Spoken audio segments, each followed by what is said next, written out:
My wife's cheating accusation sparked the family rage. They physically assaulted me, turned my life upside down. The shocking events that follow leave me questioning loyalty and trust. Hello everyone, my husband, 35, and I, 30, married for 8 years, have been separated for the last 14 months, and I need help and advice on how to rekindle our relationship.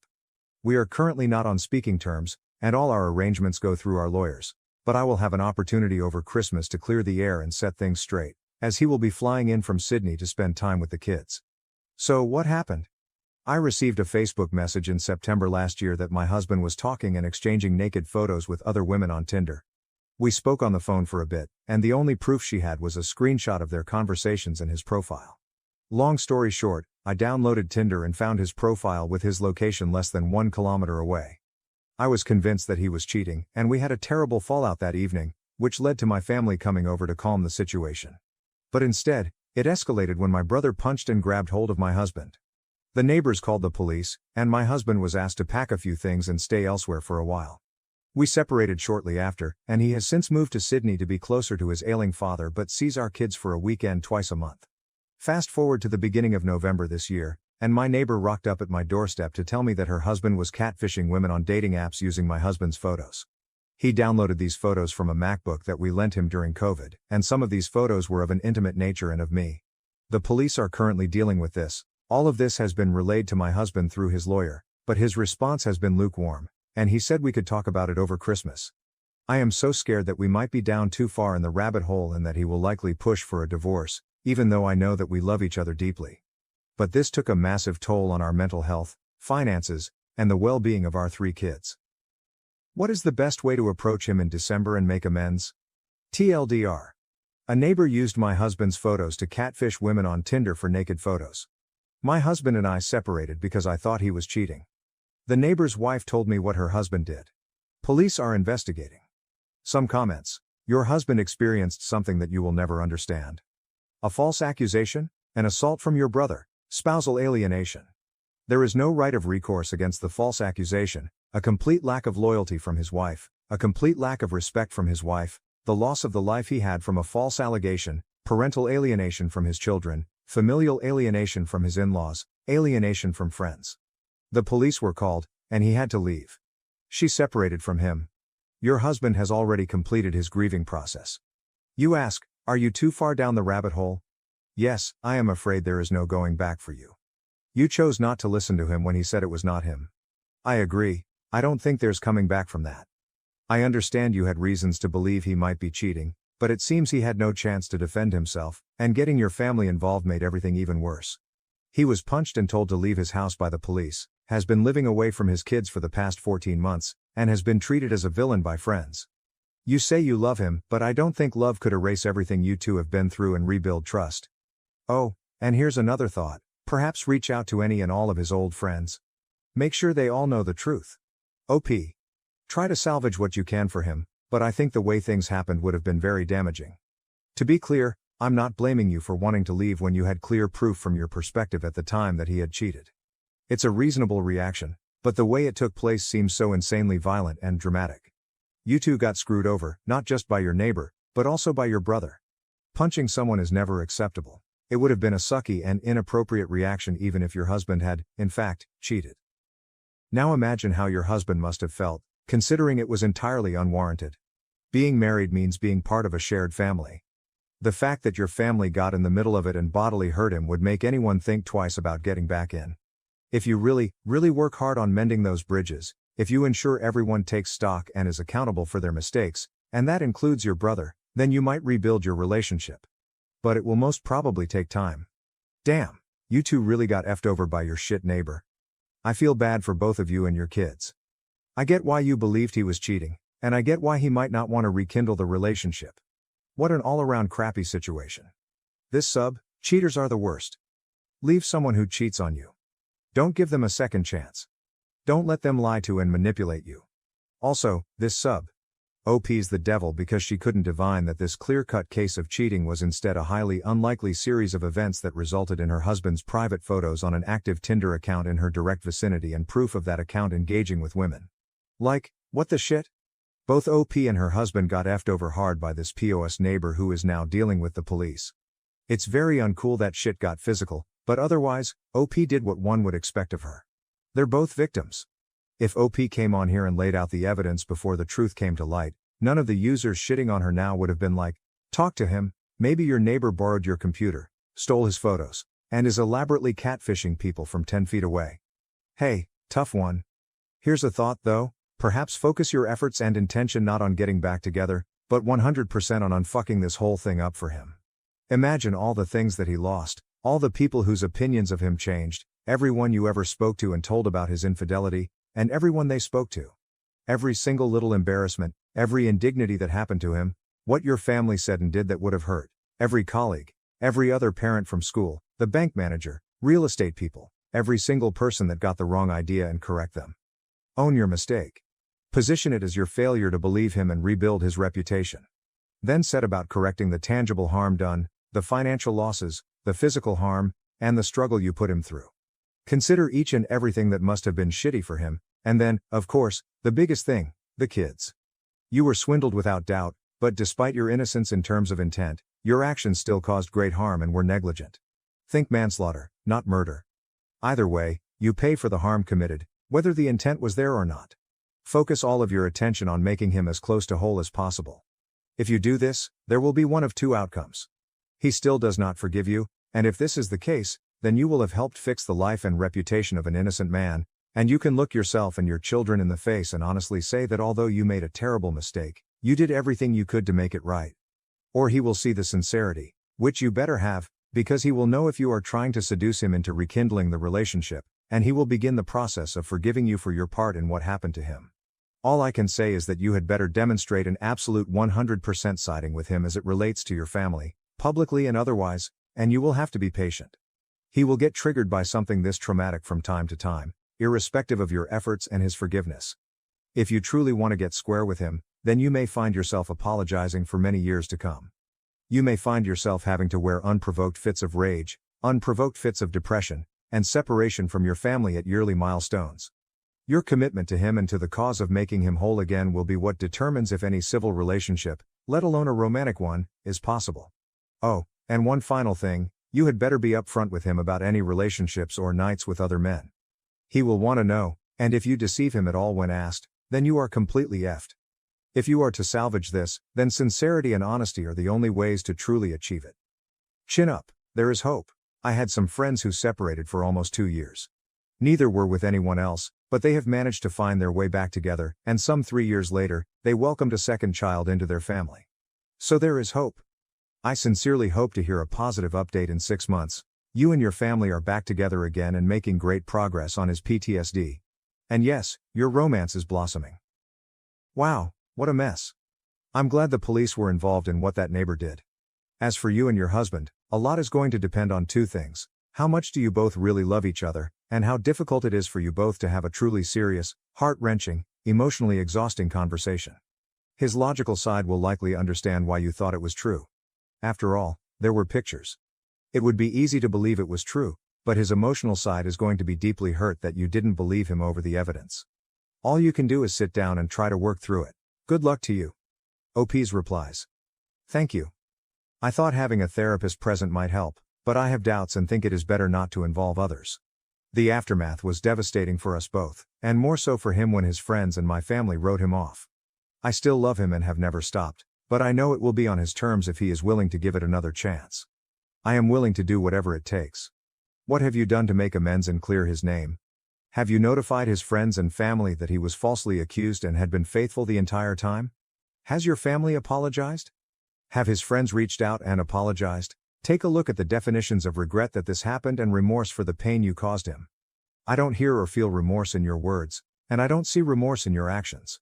Update.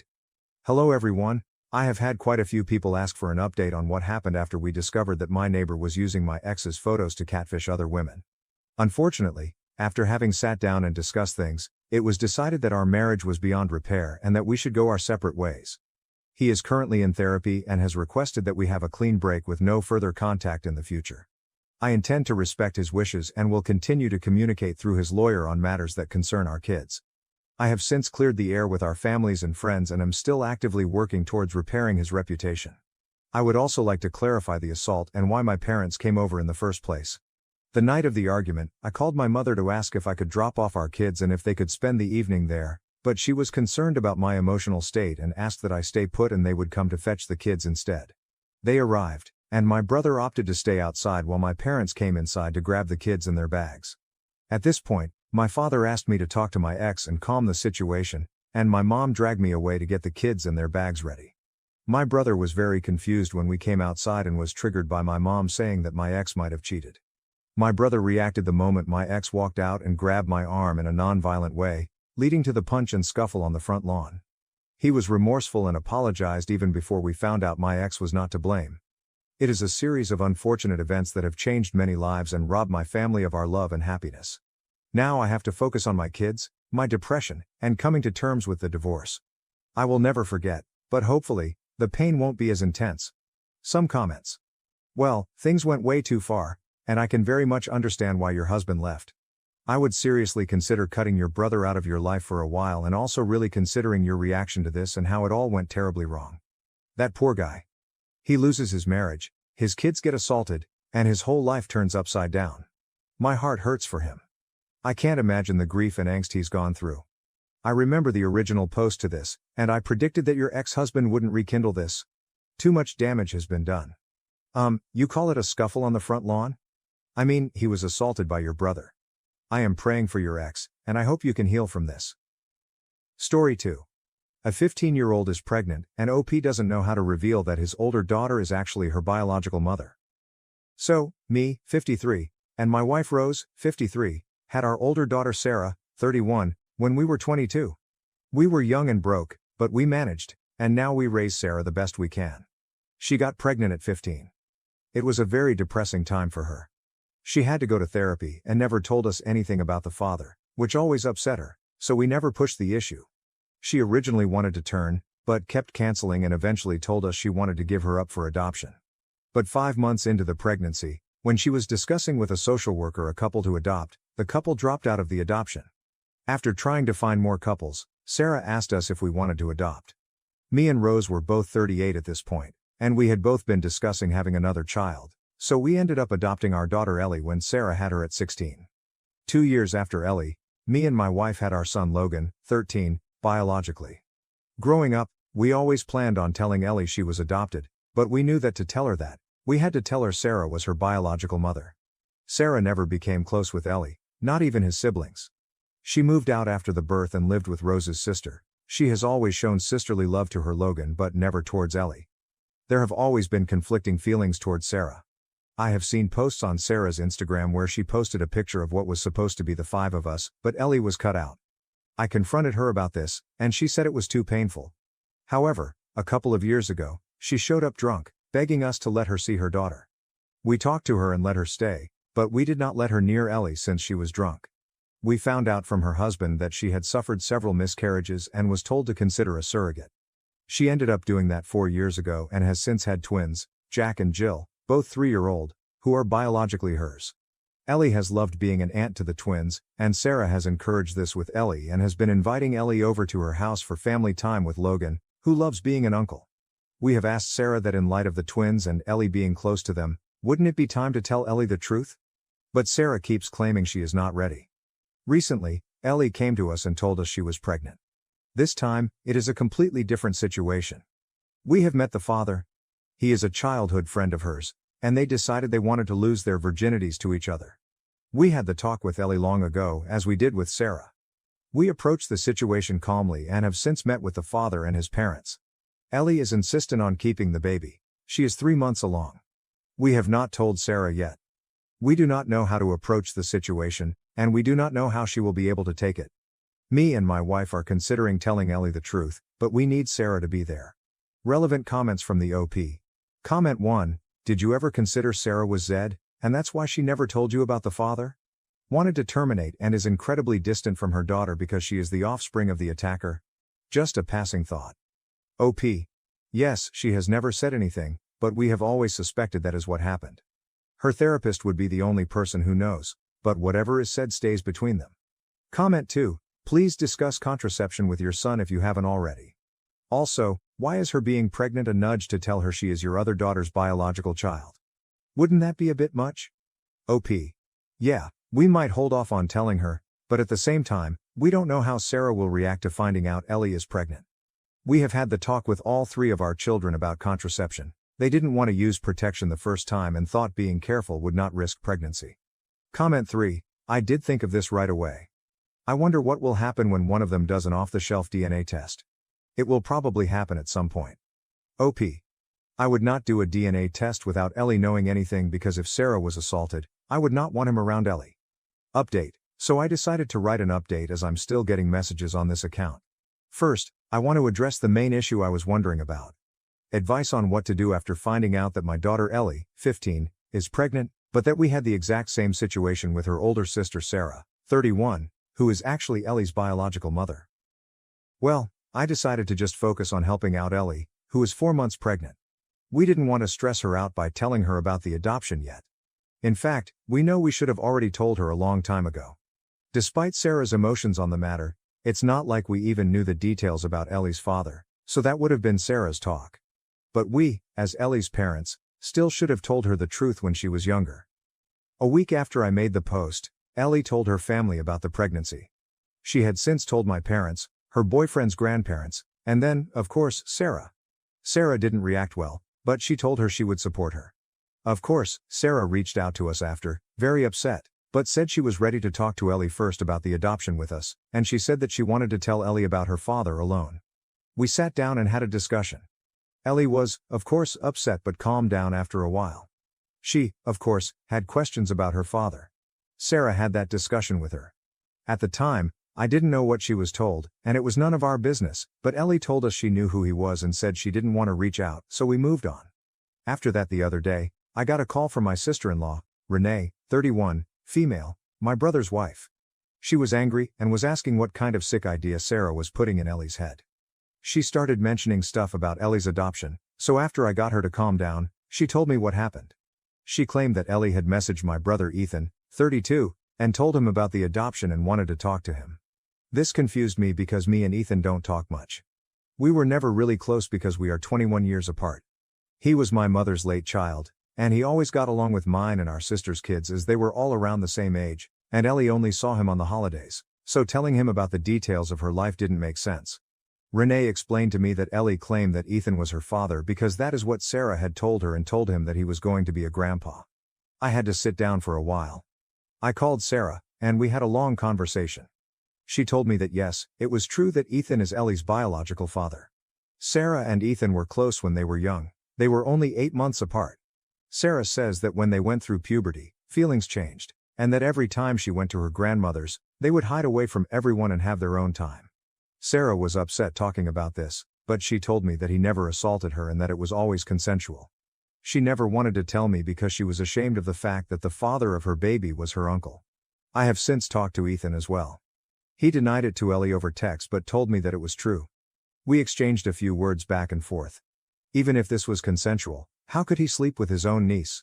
He had all these but I wasn't hearing them. He knew of the pregnancy and being Ellie's father the whole time, and he never even bothered to step up to say anything.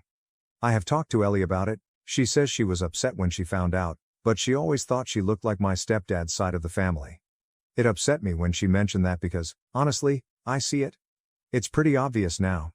I always knew that Ellie favored whoever her father was because she didn't look like anyone on our side, but I never suspected Ethan. My mother and stepdad have found out, and Ethan told Renee it was true. She has left with their kids to stay with her family. Ethan has tried to reach out to Ellie now, but I don't want her speaking to him. I'm still her father, and I don't think she is safe being in touch with him. Ellie has shown no interest in talking. I asked her why she reached out to him before talking to Sarah or us about it, and she said she just wanted to know his side of the story but feels betrayed for being lied to. Story 3, humiliated and shattered my girlfriend's confidence. My girlfriend, 25, and I, 26, moved in together last year. We live in a fairly safe neighborhood, but during the night, there are some sketchy drunk men hanging around who also scare me, quite honestly. My girlfriend, however, wasn't really scared to walk alone at night and would say that she's just as strong as those men and can take care of herself. My girlfriend is 5 feet 10 inches tall and works out 2 times a week. She's indeed very strong compared to most women, But she was obviously delusional to think that her strength was comparable to that of an average man. She would even go as far as saying that if someone should be worried about walking alone at night, then it should be me, as I'm a scrawny 5'9" man. I thought this was one of the situations where it would be better to just shut up than be correct, so I mostly stopped showing my concerns to her. Yesterday, she went out with some of her friends and told me at 1 a.m. that she'd come home alone via public transportation. She doesn't have a license. I told her that it's dangerous and I should come pick her up, but she insisted on coming by herself. I couldn't sleep till she came home an hour later. She was so angry at me for not trusting her that she could take care of herself. That was when I decided to demonstrate to her the disparity between the strength of men and women. She thought I was joking at first, but when she realized that I was dead serious, she happily took the opportunity to prove how wrong I was. I basically told her to ground me as hard as she could, and then I quickly got out of her grip and grounded her for several minutes till she surrendered. She cried a lot throughout this whole time, and I could also see the fear in her eyes, even though she knew very well that I would never hurt her. I humiliated her. I slept on the couch that night. She didn't want to talk about it in the morning and said that she's fine, but she's still obviously very upset about it. I feel horrible that I've shattered her confidence like that, and I don't think she will ever feel safe walking alone at night again. I'm probably a really horrible person for doing that, and I wish I could have just trusted her more to take care of herself. I know this relationship is probably over, but is there anything I could do to make up for it? TLDR. I demonstrated to my girlfriend the disparity between the strengths of men and women while trying to teach her a lesson. I humiliated and shattered her confidence in the process, and I feel terrible for what I did. Can I do something to make up for it? Edit. I can't possibly answer all of your comments. I admit that what I did was an assault. I can't express how sorry I am for doing that. I thought I was doing the right thing, but instead, I assaulted her by trying to prevent exactly that. Don't learn from me, but please keep yourself safe out there, if not for you, then for the ones who love you. Top comments. Comment 1. Your girlfriend thought she was tough enough to defend herself, so you assaulted her. You didn't shatter her confidence, buddy. You engaged in domestic violence. Comment 2. Qu'est-ce que je viens de lire? You harmed and terrified your girlfriend to win an argument. Comment 3. The problem is that you proved your point and then took it too far. You shouldn't have made her cry. In fact, you only needed to show her she couldn't hold you down. You need some self-reflection. Update. It's been 2.5 months since my original post, and I thought it would be appropriate to give you an update after some recent events. I actually already tried to do an update a few days later, but I was such a wreck mentally and deleted it shortly after, so I'll get straight to the point. She broke up with me the next day over the phone. She wanted me to admit that I enjoyed seeing her cry, but I kept defending myself till she gave up. But deep down, I knew that she was right. I'm not ashamed to say now that I was a bit aroused by overpowering her so easily and seeing her cry. I know how horrible it sounds, and I'm definitely not proud of it, but I think that acknowledging my flaws and being open about them is the first step in overcoming them. The next few days after the breakup were probably some of the worst days of my life. I thought that I'd lost everything, including my self-respect. I decided to go to therapy and take a break from dating for the foreseeable future. Luckily, I also had the support of my family and close friends, even if they didn't fully agree with my actions. For those of you who say that she needed a reality check, I have to disagree with you on this one. Yes, she overestimated her strength, but she's not dumb enough to actually engage in a fight with a stranger, let alone a drunk man. Being cautious has nothing to do with strength, and now I believe that she was also right to get a bit mad at me for having little to no faith in her. Trying to demonstrate how much stronger I was at 2 a.m. was just plain stupid though. I haven't heard from my ex since she gave me a call 2 days ago. We barely talked about the incident though. It was mostly just catching up and making peace with each other. She's doing pretty well, actually. She's about to graduate with her master's and already has a job lined up. She started dating a new guy last month, and I can tell by the way she talked that she's very into him. She signed up for a swing class, which is something that she wanted to do for the longest time but didn't do because of me, which is also where she met her new boyfriend. What she didn't do, however, was sign up for a self-defense class, which honestly I kind of expected. Overall, I was glad to hear how happy she sounded. I'm also doing pretty well myself, although I'm still on my break from dating, and I don't see myself getting into another relationship for at least a year. Last month, I also got to experience how my ex felt when I was overly worried for her safety. I went with my family on a trip to Naples, and while we had our apartment in a fairly safe part of the city, it was just a few blocks away from some sketchy alleys during the night. So when I craved for a good pizza in a specific place during one of the nights there, My mom got very vocal about not wanting me to go to that place because of how sketchy some of the alleys looked. I tried to convince her that she had nothing to worry about, but to no avail. And then it dawned on me that this is probably how my ex felt when I expressed my concerns to her. Eventually, I decided to go to that place the next day instead. It was definitely worth it though. I'm genuinely happy with how things went for both of us, although I still miss her sometimes, and hearing her voice again just made me miss her even more. But I know that it would probably be better for us to just move on with our lives separately. I also plan to continue with my therapy sessions, even though I feel completely fine now. The reason is very simple, it's just to have someone that I can talk to without feeling judged.